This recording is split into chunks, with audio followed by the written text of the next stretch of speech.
वासुदेवाय नमः। आप सभी का मेरे YouTube चैनल पर स्वागत है। मैं आज आप सभी लोगों को दुर्गा सप्तशती के द्वितीय अध्याय का पाठ पढ़ के सुनाऊंगी। द्वितीय अध्याय में देवताओं के तेज से देवी का प्रादुर्भाव और महिषासुर की सेना का वध कैसे हुआ है, इस बारे में मैं आप लोगों को पढ़ के सुनाऊंगी। तो आइए ध्यान से हम सुनते हैं दुर्गा सप्तशती के दूसरे अध्याय को। ओम। मध्यम चरित्र के विष्णु ऋषि महालक्ष्मी देवता उसकी कड़ छंद शक भरी शक्ति दुर्गा बीज वायु तत्व यजुर्वेद स्वरूप है। श्री महालक्ष्मी जी की प्रसन्नता के लिए मध्यम चरित्र पाठ में इसका विनियोग है। मैं कमल के आसन पर बैठी हुई प्रसन्न मुख वाली महिषासुरमर्दिनी भगवती ये लक्ष्मी जी का भजन करती हूँ, जो अपने हाथों में अक्षमाला फरसा गदा वाण वज्र पद धनुष कुंडिका दंड शक्ति खड्ग ढाल शंख घंटा मधुपात्र शूल पाश और चक्र धारण करती है। ऋषि कहते हैं, पूर्व काल में देवताओं और असुरों में पूरे 100 वर्षों तक घोर संग्राम हुआ था। उसमें असुरों के स्वामी महिषासुर तथा देवताओं के नायक इंद्र थे। उस युद्ध में देवताओं के सेना महाबली असुरों से परास्त हो गई।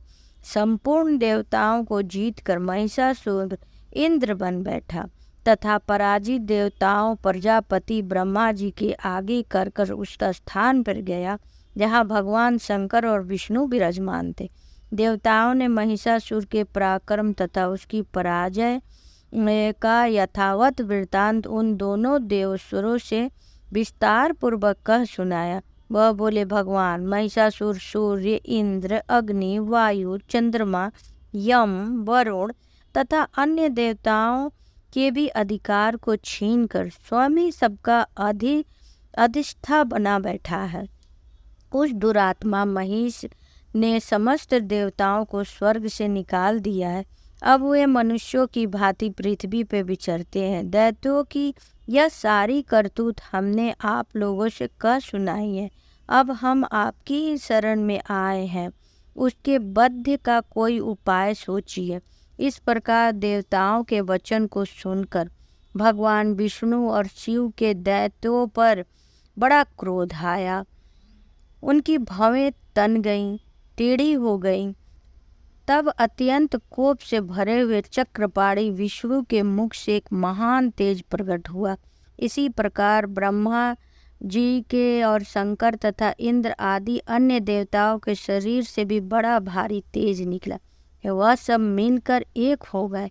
महान तेज का वह पुंज जो ज्वालामान पर्वत सा जान पड़ रहा था। देवताओं ने देखा, वहाँ उनकी ज्वालाएं संपूर्ण दिशाओं में व्याप्त हो रही है। संपूर्ण देवताओं के शरीर से प्रकट हुई तथा तेज की कहीं तुलना नहीं थी।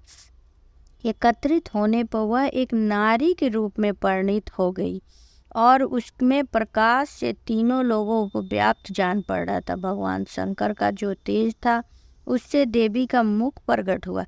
यमराज के तेज से सिर के बाल, विष्णु के तेज से उनकी भुजाएं उत्पन्न हुई, चंद्रमा के तेज से उनके दोनों स्तन उत्पन्न हुए, इंद्र की तेज से उन कटी प्रदेश का प्रादुर्भाव हुआ और वरुण के तेज से जंघा पिंडली और पृथ्वी के तेज से नितंब भाग प्रकट हुआ। ब्रह्मा जी के तेज से दोनों चरणों तथा सूर्य की तेज से उनकी उंगलियां हुई, वसुओं की तेज हाथों की उंगलियां हुई, कुबेर से तेज से नासिका हुई, उस देवी के दांत प्रजापति तेज से और तीनों नेत्र अग्नि के तेज से प्रकट हुए। उनकी भवें संध्या और कान वायु की तेज से उत्पन्न हुई। इसी प्रकार अनन्य देवताओं के तेज से भी उस कल्याणमयी देवी का आविर्भाव हुआ। तदंतर समस्त देवताओं के तेज के पुंज से प्रकट हुई देवी को देखकर महिषासुर के सताए हुए देवता बहुत प्रसन्न हुए। पिनकाधारी भगवान शंकर अपने शूल से एक शूल निकाल कर उन्हें दिया। फिर भगवान विष्णु ने भी अपने चक्र से चक्र दिया और भगवती को अर्पण किया। वरुण ने शंख भेंट किया, अग्नि ने उन्हें शक्ति दी, वायु ने धनुष दिया, बाण दिया, दोनों तरकस प्रदान किए। सहस्त्र नेत्रों वाले देवराज इंद्र वज्र उत्पन्न करने वाला ऐरावत वज्र दिया और ऐरावत हाथी उन्हें दिया। एक घंटा भी प्रदान किया। यमराज ने काल दंड से दंड, वरुण ने पास, प्रजापति ने स्फटिक की माला, ब्रह्मा जी ने कमंडलू भेंट की, सूर्य ने देवी के समस्त रोमकूपों में अपनी किरण के तेज भरे, काल ने उन्हें चमत्कारी ढाल और तलवार दी, क्षीर समुद्र ने उज्ज्वल हार तथा कभी जीर्ण न होने वाले 2 वस्त्र भेंट किए। साथ ही उन्होंने एक दिव्य चूड़ामणि, 2 कुंडल, कड़े, उज्ज्वल अर्धचंद्र, सब बाहुओं के लिए केयूर, दोनों चरणों के लिए निर्मल नुपुर, गले के लिए सुंदर हसली और उंगलियों के लिए पहनने के लिए रत्न से जड़ित अंगूठियाँ भी दी। विश्वकर्मा ने उन्हें अत्यंत निर्मल फरसा भेंट की। साथ ही उनके अनेक प्रकार अस्त्र और अवैध कवच दिए, जिनके सिवाय मस्तक और वक्ष स्थल पर धारण करने के लिए कभी न कुमलाने वाले कमलों की मालाएं दी। जलधि ने उन्हें सुंदर कमल का पुष्प भेंट किया। हिमालय ने सवारी के लिए सिंह तथा भांति भांति के रत्न समर्पित किए। धनाध्यक्ष कुबेर ने मधु से भरा हुआ पान का पात्र तथा संपूर्ण नागों से राजा शेषन जो इस पृथ्वी को धारण किए हुए उन्हें बहुमूल्य मणियों से विभूषित नाग हार भेंट किया। इसी प्रकार अन्य देवता भी आभूषण अस्त्र शस्त्र दे के देवी का सम्मान किया। तत्पश्चात उन्होंने बारंबार अट्ठास पूर्वक उच्चारण से गर्जना की। उनके भयंकर नाद से संपूर्ण आकाश गूंज उठा। देवी का यह अत्यंत उच्च स्वर से किया हुआ सिंहनाद कहीं समा न सका। आकाश उसके सामने लघु प्रतीत होने लगा। उससे बड़े जोश की प्रतिध्वनि सुनाई दी, जिससे संपूर्ण विश्व में हलचल मच गया। समुद्र कांप उठे, पृथ्वी डोलने लगी, समस्त पर्वत हिलने लगे। उस समय देवताओं ने अत्यंत प्रसन्नता के साथ सिंह वाहिनी भवानी से कहा, देवी तुम्हारी जय हो। साथ ही महर्षियों ने भक्ति भाव से विनम्र होकर उनका स्तवन किया। संपूर्ण त्रिलोक की क्षोभग्रस्त देख दैत्यगण अपनी समस्त सेनाओं को कवच आदि से सुसज्जित कर हाथों में हथियार ले सहसा उठ खड़े हो गए। उस समय महिषासुर बड़े क्रोध में कहा, यह क्या हो रहा है। फिर वह संपूर्ण असुरों से घिरकर उस सिंहनाद की ओर दौड़ा और पहुंचकर उसने देखा देवी को, जो अपनी प्रभा से तीनों लोकों को प्रकाशित कर रही थी। उनके चरणों के भार से पृथ्वी दबी जा रही थी। माथों के मुकुट से आकाश में रेखा सी खींच रही थी तथा वह अपने धनुष की टंकार से सातों पाताल और क्षुब्ध कर रही थी। देवी अपने हजारों भुजाओं से संपूर्ण दिशाओं को अनाच्छादित कर खड़ी थी। तदंतर उनके साथ दैत्यों का युद्ध छिड़ गया। नाना प्रकार के अस्त्र शस्त्र के प्रहार से संपूर्ण दिशाओं में उदासित होने लगी। चिछुर नामक महान असुर महिषासुर सेना नायक था। यह देवी के साथ युद्ध करने लगा। अन्य देवताओं की चतुरणी सेना के साथ लेकर चामर भी लड़ने लगा। 60,000 रथियों तथा साथ आकर उदग्र नामक महादैत्य लोहा लिया। 1 करोड़ रथियों के साथ लेकर महामुनि नामक दैत्य युद्ध करने लगा, जिसके रोए तलवार के समान तीखे थे। वह आसी लोभा नामक महादैत्य 5 करोड़ रथी सैनिकों सहित युद्ध में आ डटा। 60 लाख रथियों से घिरा हुआ वस्त्रकल नामक दैत्य भी उस युद्ध भूमि में लड़ने लगा। परिवर्तित नामक राक्षस हाथी सवार और घुड़सवारों के अनेक दल के साथ 1 करोड़ रथियों की सेना लेकर युद्ध में पहुंचा। बिड़ाल नामक दैत्य 5 अरब रथियों को लेकर लोहा लेने लगा।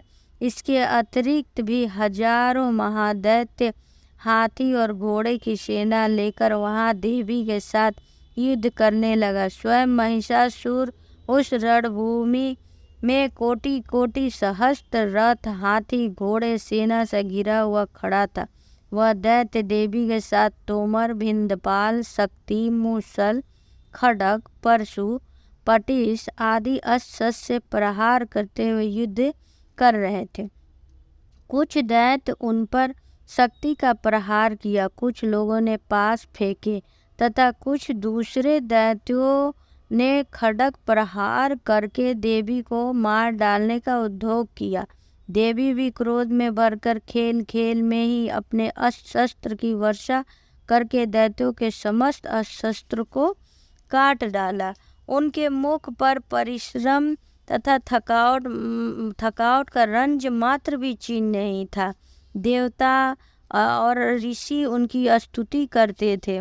वह भगवती परमेश्वरी देवताओं के शरीरों पर अस्त्र शस्त्र का वर्षा दैत्यों पर अस्त्र शस्त्र का वर्षा कर रही थी। देवी का वाहन सिंह भी क्रोध में भरकर गर्दन के बाल हिलाते हुए असुरों की सेना पर इस प्रकार विचरने लगा मानो वन में दावानला फैल रहा हो। रणभूमि में दैत्यों के साथ युद्ध करती हुई अंबिका देवी ने जितने निश्वास छोड़े वह सभी तत्काल सैकड़ों गढ़ों के रूप में प्रकट हुए और परशु, बिंदपाल, खड्ग और पट्टिश आदि अस्त्रों द्वारा असुरों का सामना करने लगे। देवी की शक्ति से बढ़कर हुए यह गढ़ असुरों का नाश करते हुए नगाड़ा और शंख आदि बजाने लगे। उस संग्राम महोत्सव में कितने ही गढ़ मृदुंग बजा रहे थे। तदंतर देवी ने त्रिशूल से, गदा से शक्ति की वर्षा और खड्ग आदि सैकड़ों महादैत्यों का संहार कर डाला। कितनों को घंटों के भयंकर नाद से मूर्छित करके मार डाला। बहुत तेज दैत्यों को पास से बांधकर धरती पर घसीटा। कितने ही दैत्यों को उनकी तीखी तलवार से मारकर 2 टुकड़े किए। कितने ही को गदा से चोट से घायल करके धरती पे ही सुला दिया। कितने ही मूसल की मार से अत्यंत आहत होकर रक्त बमन करने लगे। कुछ दैत्य शूल से छाती फट जाने के कारण पृथ्वी पर ढेर हो गए। उस रण में बाणों की वर्षा हो रही थी। असुरों की कमर टूट गई। बाज की तरह झपटने वाले देवी पिंडक दैत्यगण अपने प्राणों से हाथ धोने लगे। किन्हीं के बाहें छिन्न भिन्न हो गई, कितने के गर्दन कट गए, किसी के दैत्य के मस्तक कट गए। कुछ लोग शरीर के मध्य भाग से विदीर्ण हो गए। कितने ही महादैत्यों के जांघ कट जाने से पृथ्वी पर गिर गए। कितने ही देवी के एक बाह, एक पैर और एक नेत्र करके 2 टुकड़ों में चीर डाला। कितने ही दैत्य मस्तक कट जाने पर भी गिरकर फिर उठ गए।